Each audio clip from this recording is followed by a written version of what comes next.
आप सभी के हृदय में विराजमान परमात्मा को मेरी राम राम। दशरथ को यह बात बिल्कुल भी समझ नहीं आ रही कि कैकेयी को हुआ क्या है। अच्छी भली थी, जब पिछली बार मिली थी खूब प्रसन्न थी और दशरथ का पूरा प्रयास रहा है सदा कि कैकेयी को किसी भी रूप में उनसे कोई शिकायत ना हो। उन्होंने अपने हाथों में कैकेयी को रखा है और अभी भी आप देख रहे हैं कि कोप भवन में कैकेयी पड़ी है किस तरह से अस्त व्यस्त, और दशरथ उसके कितने लाड लड़ा रहे हैं, कितना प्रेम कर रहे हैं। और वे यह तो मान ही नहीं रहे दशरथ कि ये गुस्से में है।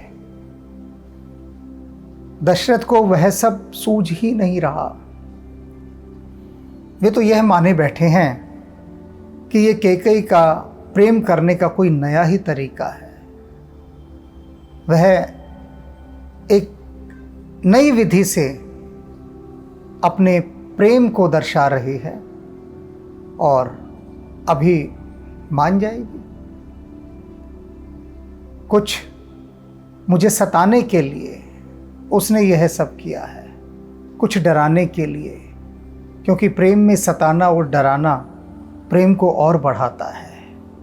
तो दशरथ इसी श्रृंगार रस के आनंद में अंदर झूम रहे हैं और कैकेयी को मनाते जा रहे हैं, मनाते जा रहे हैं, हर प्रयास कर रहे हैं, प्रेम से पुकार रहे हैं।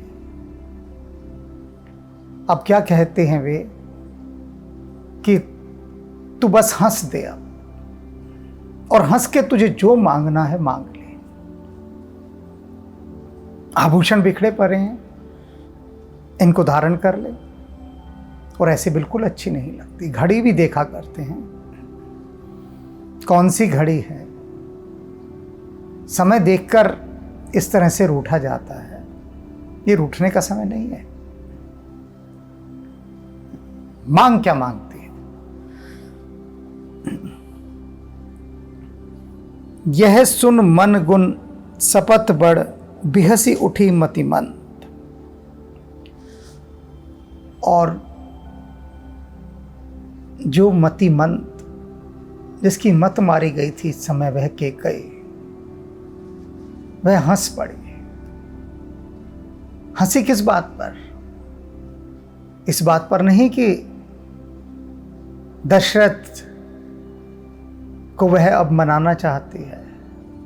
हंसी इस बात पर कि दशरथ ने राम की शपथ ले ली है, शिकार फंस चुका है। तो यह हंसी पिशाचिनी की हंसी थी, विषाक्त हंसी थी। भूषण सजत बिलोक मृगमन ही किरातीन पफंद। और उसने अपने आप को सजाना शुरू कर दिया, आभूषण पहनने शुरू कर दिए। और वह ऐसे खुश हो रही थी जैसे कोई भीलनी शिकार करते समय किसी हिरण को फंदे में फंसा ले और वो देख ले कि हाँ, अब फंदा तैयार है, हिरण फंस चुका है। और जिस तरह से फिर वह भीलनी आत्मगर्वित होती है, मुस्कुराती है, प्रसन्न होती है, वैसी ही प्रसन्नता इस समय कैकेयी की थी। पुन कह राउ सुहृदय जिए जाने। दशरथ ने देखा कि कैकेयी हंस दी है और उसने अपना वह अमंगलकारी वेश भी त्याग दिया है, गहने इत्यादि पहनकर अब सज संवर रही है। तो इसका मतलब कि कैकेयी मेरे मन की बात रखती है, मुझे अधिक नहीं सताना चाहती। और मेरा मन रखने के लिए उसने अब वह सारा जो एक डराने के लिए मुझे आयोजन किया था, सब बंद कर दिया है। मेरे हृदय की बात करती है वो। सुहृदय जिए जानी। और अपने हृदय में वे कैकेयी को अपनी हितैषी जानने लगे। प्रेम पुलक मृदु मंजुल बानी, प्रेम के पुलक से भरी हुई मीठी और मधुर वाणी में वे कैकई से कहते हैं, भामिन भय हु तोर मन भावा। कहते हैं, हे भामिनी सुन, तेरा मन भावन मैंने कर दिया है, जो तू चाहती थी ना सब कर दिया है मैंने, तेरे मन की सारी इच्छाएं पूरी कर दी है मैंने। घर घर नगर आनंद बधावा, और उसका परिणाम पूरी अयोध्या में दिखाई दे रहा है। घर घर आनंद से भर गया है और बधावे हो रहे हैं, बधाइयां दे रहे हैं सब एक दूसरे को। ऐसी तेरी मनोकामना पूर्ण की है मैंने। अब दशरथ अपनी ही रौ में बहते जा रहे हैं। उन्हें कुछ पता नहीं, उन्हें क्या, किसी को कुछ नहीं पता कि कैकई के हृदय में क्या चल रहा है, उसकी बुद्धि में क्या चल रहा है। और दशरथ उसे प्रसन्न करने के लिए समाचार देते हैं, राम ही देव काल जुबराजो, कल ही कल सुबह है। मैं राम को युवराज का पद दे रहा हूं। सजह सुलोचन मंगल साजो, कहते हैं सुलोचनी, सुंदर नैनों वाली, सज धज खुशियां मना, देख मंगल साज सजा, सारी अयोध्या सजा रही है। और यह समाचार सुनकर तेरे मन की सारी कामनाएं पूर्ण हो गई होंगी, तेरी सारी नाराजगी दूर हो गई होगी, तेरा सारा गुस्सा जाता रहा होगा। दलख उठई सुन हृदय कठोरो, दशरथ की यह बात सुनकर कैकई का वह कठोर हृदय दहक उठा, अंगारे के समान दहकने लगा। जन छुए गई पाक बर तोरो, ये दशरथ की बात उसे ऐसे छू गई जैसे कि बाल तोड़ का कोई पका हुआ फोड़ा कोई छू दे। ऐसी तकलीफ होती है कि तन बदन सारा हिल उठता है। तो दशरथ की यह बात सुनकर कैकई का न केवल तन बदन हिल उठा बल्कि जल भी उठा, दहक उठा। ऐसे ही पीर बिहसते ही गोई, इतनी पीड़ा के अंदर जलती दहकती और बलती हुई के बाद भी वह हंसती। और चोर नारी जिम प्रकट हिनाए, कहते हैं जैसे चोर नार जिम प्रकट न रोई, जैसे चोर की स्त्री प्रकट रूप से नहीं रोती है, छिप कर रोती है, ऐसे ही कैकई छिप कर रो रही थी, अंदर ही अंदर, बाहर से हंस रही है। चोर की पत्नी भी ऐसे ही होती है।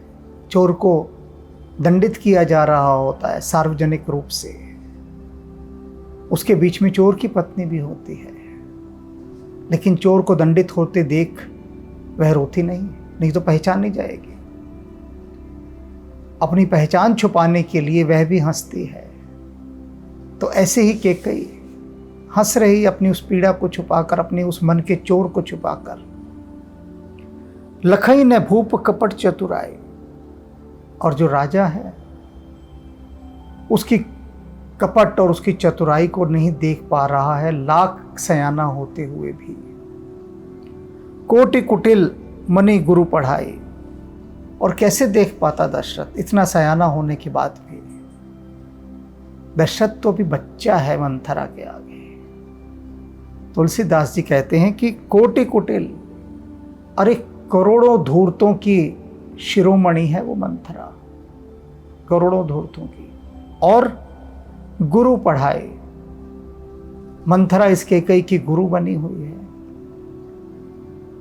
और उस मंथरा ने कैकई को पूरा पढ़ाया है, उसका प्रशिक्षण दिया है, उसकी खासी तरबियत की है। कहीं से भी वो हार न जाए, चूक न जाए, कमजोर न पड़ जाए कि दशरथ के आगे। ऐसी उसकी शानदार ट्रेनिंग करके उसने भेजा है कैकई को, तो दशरथ कैसे पकड़ पाए भला। यद्यपि नीति निपुण ना हो, यद्यपि ये जो राजा है दशरथ, ये नीति में बहुत निपुण है, सम्राट है, राजाओं का भी राजा है। उड़ते पंछी के पर गिन ले, ऐसी निपुणताई है दशरथ के पास, बिल्कुल होगी। लेकिन तुलसीदास जी क्या कहते हैं, नारी चरित्र जल निधि अवगाहो। ये जो नारी का चरित्र है ना, त्रिया चरित्र, कहते ये इतना गहरा समंदर है कि अच्छे से अच्छे वहां नहीं पहुंच पाते। दशरथ लाख सयाना होगा, दुश्मनों की चालें भांप लेता होगा, लेकिन त्रिया चरित्र नहीं, बहुत गहरा होता है। और ये इस समय त्रिया चरित्र ही चल रहा है यहाँ पर। कपट से नहीं बढ़ाई बहोरी, बोली बिहस नयन महु बोरी। कपट से भरी हुई वह कैकई अपने स्नेह को और प्रदर्शित करती हुई, हाथ मुंह की मुद्राएं बनाती हुई, विभिन्न प्रकार की प्रेममयी मुद्राएं बनाती हुई वो दशरथ से कहती है, माग माग पे कहु पी, कब हूं न देऊ न लेहु। कहते हे मेरे प्रिय, मेरे प्रियतम, तब से ये गाना गा रहे हो, मांग मांग क्या चाहिए। किसी भिखारी को राजा बना दूं कहे तो राजा को भिखारी कर दूं। किसी देवता ने तेरा अपमान किया हो तो उसको जीता ना छोड़ूं। मेरा ये परिवार, सेना, साम्राज्य सब मेरे अधीन है और मैं तेरे अधीन, मांग तुझे क्या चाहिए। कैकई कहती है, जब से आए हो तोते की तरह यही गाते जा रहे हो, लेकिन ना कुछ दे रहे हो ना कुछ ले रहे हो, लेन देन की कोई बात नहीं करते, बस हवाओं में खुश कर रहे हो मुझे कि मांग क्या चाहिए। देन कहूँ वरदान दोई, तेव पावत संदेह। आपने मुझे एक बार 2 वरदान देने की बात कही थी, तेई पाहु संदेह। वे ही मिल जाएं उसमें ही मुझे बड़ा संदेह है। मुझे नहीं लगता वो जो 2 वरदान आपने मुझे दिए थे वे भी मुझे मिल सकते हैं। इन सब की तो बात ही छोड़ दो, जो आपने इतनी सारी चीजें गिना दी हैं मुझे, ये सब यूं ही कागजी बातें हैं, ख्याली पुलाव हैं, हवाई बातें हैं, सच कुछ नहीं है इसमें। कुछ नहीं देना आपने मुझे, बस मीठी मीठी बातें करके बहला दी और कुछ नहीं। जाने हूं मरम राव हंस कही है। राजा हंसने लगे, दशरथ खूब हंसे कैकई की बात सुन के और कहते मैं तेरा मरम जान गया। जान गया तो क्यों इतनी देर से कोप भवन में रुष्ट पड़ी है, नाराज है मुझसे, गुस्से में है, बात भी टेढ़ी टेढ़ी कर रही है। अब मुझे समझ में आया कि ये सारा चक्कर उन 2 वरों का है। हंसने हैं दशरथ, खूब हंसते हैं, जैसे कोई किसी बच्चे की बालपन की बात पर हंसता हो, ऐसे हंसे दशरथ। तुम्हें कुहाब परम प्रिय अयहि। कहते हैं तुझे मान करना प्रिय है, शोभा देता है तुझे मान करना। मान करना कहते हैं रूठने को। जैसे कि प्रेमिकाएं या पत्नियां कहती हैं अपने प्रियतम से कि जाओ हम आपसे नहीं बात करती। अब ये जाओ हम आपसे नहीं बात करती में कितनी मिठास है, कितना रूठना है, कितना प्रेम है, कितना सौंदर्य है। और कोई कहे कि आज के बाद खबरदार मेरे से बात करने की ज़रूरत नहीं है, बात तो वही कही जा रही है। यहाँ भी वो कह रही है प्रेमिका कि चलो हम आपसे बात नहीं करते या हमसे बात करने की ज़रूरत नहीं है। इसे मान करना कहते हैं कि प्रेम के साथ रूठना, उस रूठने में प्रेम की अधिकता होती है। तो दशरथ कहते हैं कैकई से तेरा हक है मान करना, रूठना बिल्कुल बहुत अच्छी लगती है तू मान करने में। मैं मानता हूं तुझे 2 वर दिए थे और तू उन्हीं की बाबत यहां इतनी रुष्ट है। था थी राखी ने मांग हुकाओ। कहते हैं दशरथ मेरा क्या कसूर है उसमें, ये बता दे तो। 2 वरों की धरोहर तेरे पास रखी है, तूने आज तक मांगी ही नहीं और दोष मुझे दे रही। मुझे तो दोष देना बनता ही नहीं। अरे भाई, कोई तुमको 2 ब्लैंक चेक दे जाए और तुम उसे दोष दो कि ब्लैंक चेक तो आपने दे दिए, देते तो कुछ हो नहीं। अरे वो दे तो दे गया ब्लैंक चेक, रकम तो तुमने भरनी है, बैंक में तो तुमने डालना है, तभी तो पैसे मिलेंगे, उसको क्यों दोष देते हो। तो दशरथ भी यही कह रहे हैं कैकेयी से कि 2 वर तुझे दे दिए भामिनी, मांगेगी तो तू ही ना, मांगे कहां तूने आज तक। बिसर गई हूं मोहि भोर स्वभाव, और तू मेरा स्वभाव जानती है, मैं अक्सर भूल जाता हूं चीजें। तुझे 2 वर दिए और देखे मैं भूल गया। उनको याद रखने का मेरा कोई कारण भी नहीं था कि मैं तुझसे बार बार पूछता रहूं कि कैकेयी तूने वर नहीं मांगे तो हर साल पूछ लूं। मेरा वो काम नहीं है, मैंने अपना काम कर दिया और स्वभाव है मेरा भूल जाना, तू याद दिला देती। इसमें इतनी सी बात के लिए तू नाराज होकर बैठ गई, ये कोई सही बात थोड़ी ना है। झूठे हो हम ही दोष जन देहो, और तो अब ये बात तेरी गलत है, झूठे तू मुझे दोष दे रही है। दशरथ कह रहे हैं इस सारे प्रसंग में मेरा कोई दोष नहीं है, और ये तेरी अनुचित बात है कि तू मुझ पर दोषारोपण कर रही है कि मैं तुझे कुछ देता नहीं हूं, बस कह रहा हूं मांग ले मांग ले। अरे मांगा कहां तूने, और बिन मांगे तू मुझे दोष दे रही है।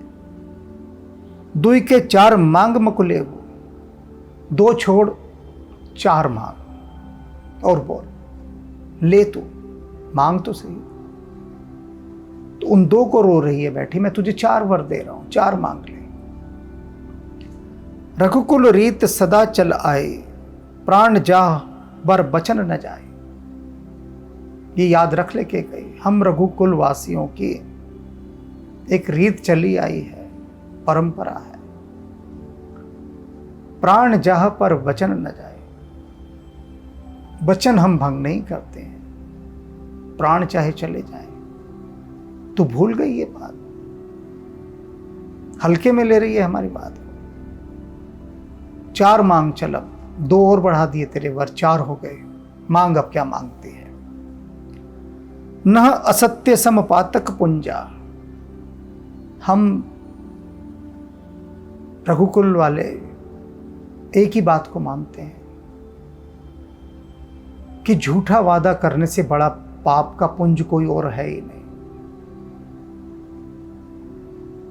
हम असत्य नहीं बोलते हैं, झूठ को हम सबसे बड़ा पाप मानते हैं, और पापी नहीं मानते, पापों का पुंज मानते हैं। गिरिसम होय की कोटिक गुंजा, कहते हैं जो घुंघुंची होती हैं, कीट पतंगे, इनसे मिलके कभी कोई पहाड़ खड़ा हो सकता है। झूठ ढह जाती है, झूठ के कोई पहाड़ नहीं होते। सत्य मूल सब सुकृत सुहाए, हम तो सारे पुण्यों की जड़ सत्य को मानते हैं, सब पुण्यों की जड़ सत्य है। वेद पुराण विदित मन गाए, और हमें नहीं मानते, वेदों ने, पुराणों ने, मनु ने, इन सब ने इसकी महिमा को गाया है, सत्य की महिमा को, कि सत्य से ही सभी पुण्यों की प्राप्ति होती है, और इसलिए हम सच बोलते हैं। कह दिया हमने तुझे 2 वर दिए तो दिए, मांगना अब तेरी जिम्मेदारी है, और मैं तो अब 4 दे रहा हूं तुझे। तेह पर राम शपथ कर आए, और कहते हैं इतना भी नहीं था कि रघुकुल की रीत, इसके ऊपर भी मेरे मुंह से राम की शपथ भी निकल गई। दशरथ कह रहे मुझे राम की शपथ उठानी नहीं थी, यूं ही निकल गई मुंह से कि राम की सौ। और अब जब राम की सौगंध निकल गई है तो सुकृत स्नेह अवधि रघुराई, ये जो राम है ना, ये मेरे पुण्यों की और मेरे प्रेम की सीमा है। राम से आगे फिर मेरे पुण्य भी समाप्त हो जाते हैं और मेरी कीर्ति भी समाप्त हो जाती है, मेरा प्रेम भी समाप्त हो जाता है। सब कुछ राम तक जाकर है। राम सीमा है मेरे प्रेम की, मेरे पुण्य की। उस राम की सौगंध मेरे मुंह से निकल गई कि जो तुम जो मांगेगी मैं दूंगा। राम की शपथ उठाता हूं, ये भी मेरे मुंह से निकल गया। तो अब तो किसी कोण से तो ये कहती शोभा नहीं देती कि मुझे इन 2 वरों के प्राप्त होने में संदेह है, जो तूने अभी कह दिया है। कह दिया, लेकिन ठीक नहीं कह दिया, अनुचित कहा बहुत। सोच विचार कर नहीं कहा तूने। तो मांग ले जो मांगना है। अब तो राम की भी सौगंध उठा ली है मैंने। तही पर राम शपथ कर आई, सुकृत स्नेह अवध रघुराई। बात सुधाई कुमति हंस बोली, अपनी बात को सुदृढ़ होते देखकर पक्की हो गई बात कि अब तो दशरथ हर तरह से घिर चुके हैं। पक्का कर लिया दशरथ को उसने कि अब वह जो मांगेगी उसे मिलेगा ही मिलेगा। पूरी तरह से आश्वस्त हो गई, कॉन्फिडेंट हो गई कैकई। तो वह कुमति अब हंस के बोलती है, कुमत विहग कुलग जन खोली। और ऐसा लगा जैसे उसने अपने इस वचन रूपी बाज की आंखें खोल दी हो कि जा बेटा निकाल शिकार पर। बाज की आंख पे पट्टी बांधे रहते हैं शिकारी, और तब खोलते हैं जब उन्हें बाज को शिकार दिखाना होता है कि ये रहा शिकार, और बाज उस पर झपट लेता है। जैसे उसने अपने वचनों के इस कुटिल बाज की आंखों से अपनी पट्टी हटा दी हो, और अब वो अपना कुकृत्य, वह नंगा नाच दिखाने के लिए तैयार है कैकई। भूप मनोरथ सुभग बन। और कहते हैं दशरथ कैसा है इस समय? दशरथ ऐसा है कि जैसे सौभाग्य का कोई वन हो। बड़ी सुंदर यहाँ पर तुलसीदास जी उपमाएं दे रहे हैं, ध्यान से समझिएगा जो दृष्टांत दे रहे हैं कि राजा कैसा है। बहुत ही सुंदर वन के समान है राजा। सुख सुभिहग समाजो। और जो वहाँ पर पक्षी हैं, पक्षियों का समाज है, ढेर सारे पक्षी हैं उस वन में। किसके पक्षी हैं? सुख के पक्षी। जितने भी पक्षी चहचहा रहे हैं वो जैसे सुख ही उन पक्षियों के रूप में आ गया है। भिल्ल निजिम छाड़ण चहत बचनु भयंकर बाजो। और जो कैकई है वो एक भीलनी के समान है, जो अपने उस खतरनाक और क्रूर बाज को उस दशरथ के वन में छोड़ देना चाहती है। वह बाज वहां जाएगा और सुख के सारे पंछियों को नोच डालेगा, मार डालेगा।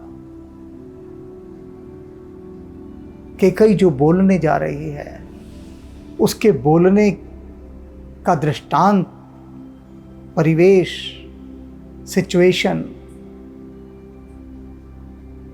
तुलसीदास जी ने क्या सुंदर खींचा है। अब बोलेगी कैकई, बोलने वाली है। और ऐसा लगा जैसे अब तक जो उसने छुपा कर रखा हुआ था सब उघाड़ दिया। अब शिकारी तैयार है शिकार करने के लिए।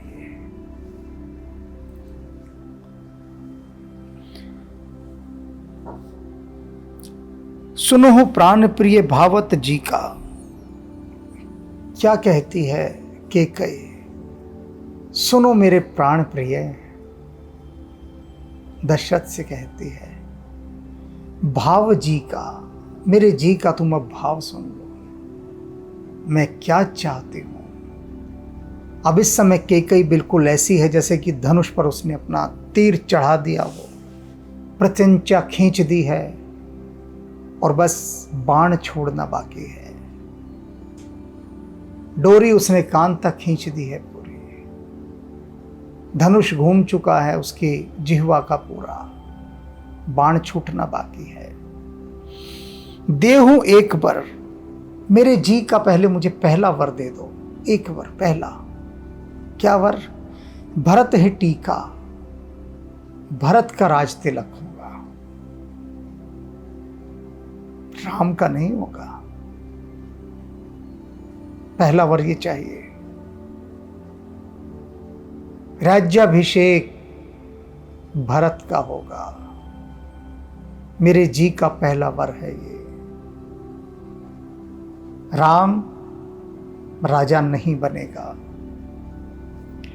मांग हूं दूसर बर कर जोरे, और सुनो मेरे प्राण प्रिय, मैं हाथ जोड़कर आपसे अब दूसरा वर मांगती हूं। पूर्वो नाथ मनोरथ मोहे, इसी के समान जैसे तुम मेरे इस पहले वर को पूरा करोगे, इसी वर के समान तुम मेरा दूसरा वर भी पूरा करोगे, ये मैं आशा करती हूँ और हाथ जोड़कर प्रार्थना कर रही हूँ। व्यंग भी कर रही है साथ साथ में कि अब देखूंगी आपकी वो रघुकुल की परंपरा कि प्राण जाहि पर बचन न जाए, और राम मेरे सुकृत्यों की, मेरे प्रेम की सीमा है। राम की भी मैंने शपथ खा ली, अब देखती हूं मैं कितना निभा पाते हो। पहला वर भरत राजा बनेगा, और अब दूसरा वर हाथ जोड़कर मांग रही हूं इस उम्मीद के साथ कि पहले को तो पूरा करोगे ही करोगे, दूसरे को भी करोगे। तापस वेश विशेषी उदासी, 14 बरस राम वनवासी।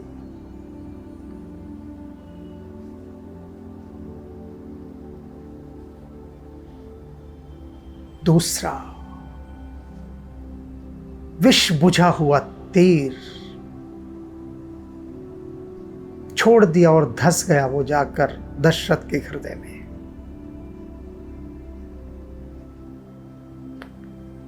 चौदह वर्ष का वनवास चाहिए राम का,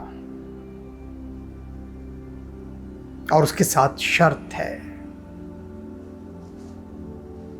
बड़ी भयंकर डरावनी शर्त है उसके साथ।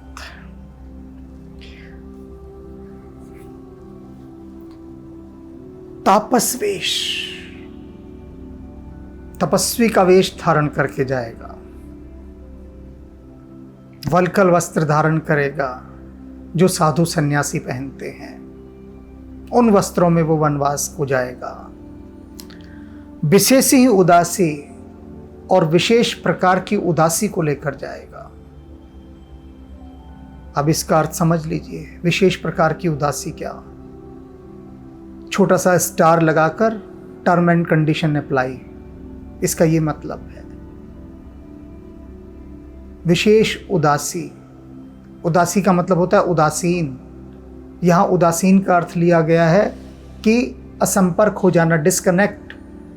विशेष रूप से वो इन चीज़ों से अपने नाते तोड़ देगा, डिस्कनेक्ट हो जाएगा, राजसभा से, परिवार से, संबंधियों से और समूची अयोध्या से। विशेष उदासी और वनवासियों का वेश और 14 वर्ष का वनवास। अक्सर लोग सोचते हैं सहज रूप से, हाँ ठीक है, राम को 14 वर्ष का वनवास मिला, कभी किसी का ध्यान इस ओर नहीं गया, क्योंकि परिस्थितियों को नहीं देखा ना, किसी ने समझा नहीं। मैंने तो सब देखा है, मैं तो साक्षी हूं इन सब चीजों का। 14 वर्ष के वनवास का क्या मतलब था? मृत्यु दंड, सजाए मौत। 14 वर्ष वनवास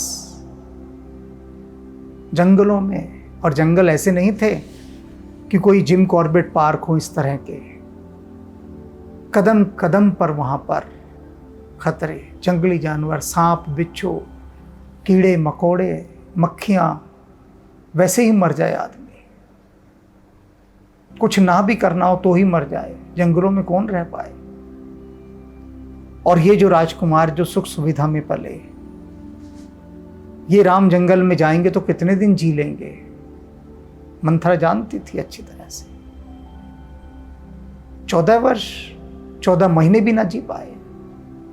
क्यों ना जी पाए? अभी ताजे ताजे राम ताड़का को मार कर आए हैं, ज्यादा दिन की बात नहीं है। सुबाहु को भी मार दिया। मारीच घायल होके बच के भाग गया है। सारे राक्षस इस समय राम को सूंघते फिर रहे हैं,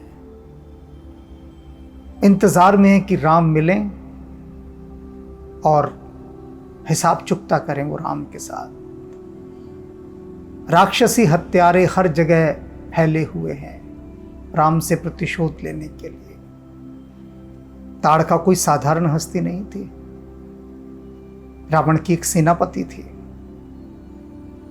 और राम ने उसकी एक विशिष्ट सेनापति का वध कर दिया था, और उसके बाद उसके अधीन जो सेनानायक थे उनको भी मार डाला था। एक बहुत बड़ी क्षति की थी ताड़का वन को भय मुक्त करके राम ने। राक्षस छोड़ेंगे क्या? मंथरा जानती है। राम को वन भेजो, किसी हत्यारे को भेजने की जरूरत नहीं। पहले ही वहां हत्यारे राक्षस बैठे हैं, और राक्षसों से पहले हो सकता है शेर भालू चीते यही राम को अपना भोजन बना लें।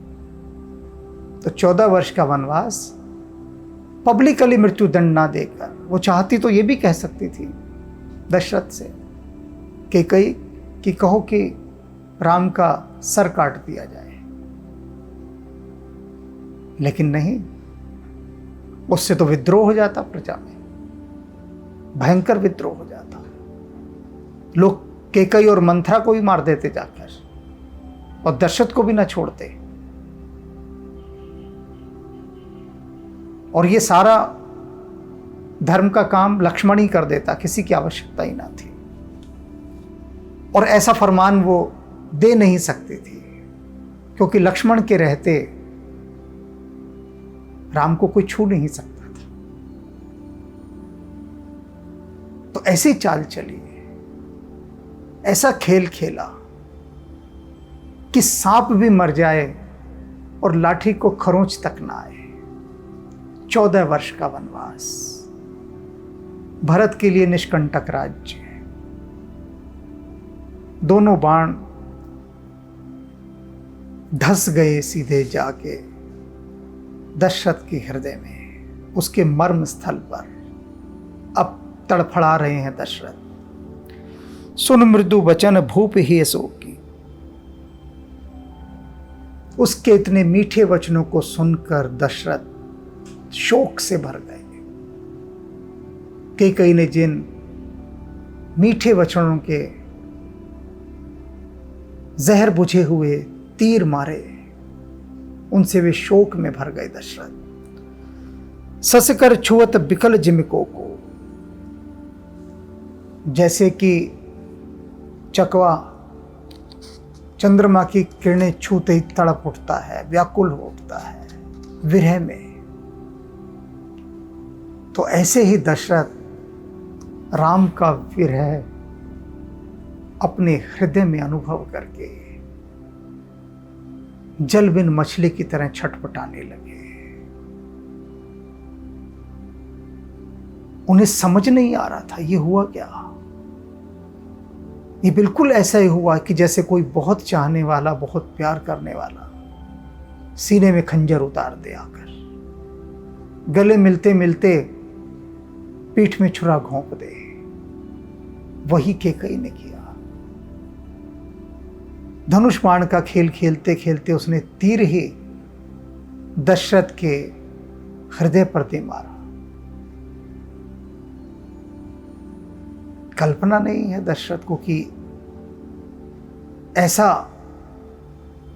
घातक विष बुझा बाण कैकेयी की तरफ से आएगा। और एक आकर धसा ही था कि देखते देखते दूसरा भी आ गया। न संभलने का मौका, न सोचने का, न विचारने का। अभी तो यही नहीं समझ पा रहे हैं कि ये हुआ क्या, ये सच भी है या सपना है। ऐसा अब दुर्भाग्य का खेल आरंभ हो चुका है। तीर, दोनों तीर दशरथ के हृदय में गड़ चुके हैं, धंस चुके हैं। अब तो दशरथ की तड़फन देखना बाकी है।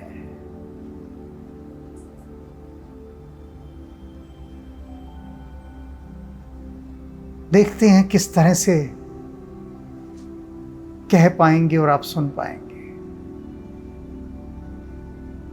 दुर्घटना घट चुकी है, अनहोनी हो चुकी है।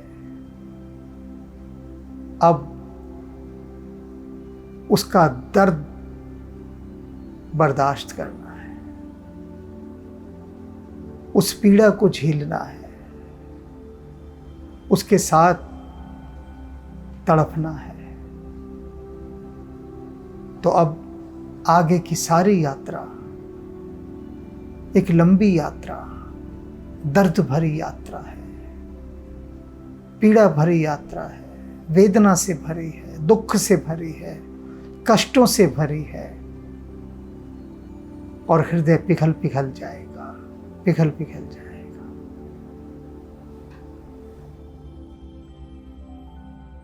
श्री रामचंद्र कृपालु भजु मन, हरण भव भय दारुणम्।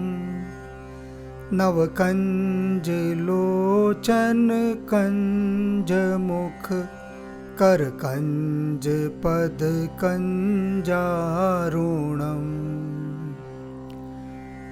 कंदर्प अगणित अमित छवि नव, नील नीरद सुंदरम्। पटपीत मानहु तड़ित रुचि शुचि, नौमि जनक सुतावरम्। भजो दीन बंधु दिनेश दानव, दैत्यवंश निकंदनम्। रघुनंद आनंद कंद कौशल, चंद दशरथ नंदनम्। सिर मुकुट कुंडल तिलक चारु, उदारु अंग विभूषणम्। आजानुभुज शर चाप धर, संग्राम जित खर दूषणम्।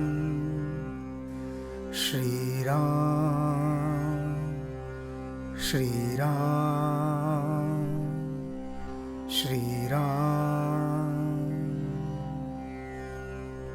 इति वदति तुलसीदास शंकर, शेष मुनि मन रंजनम्। मम हृदय कंज निवास कुर, कामादि खल दल गंजनम्।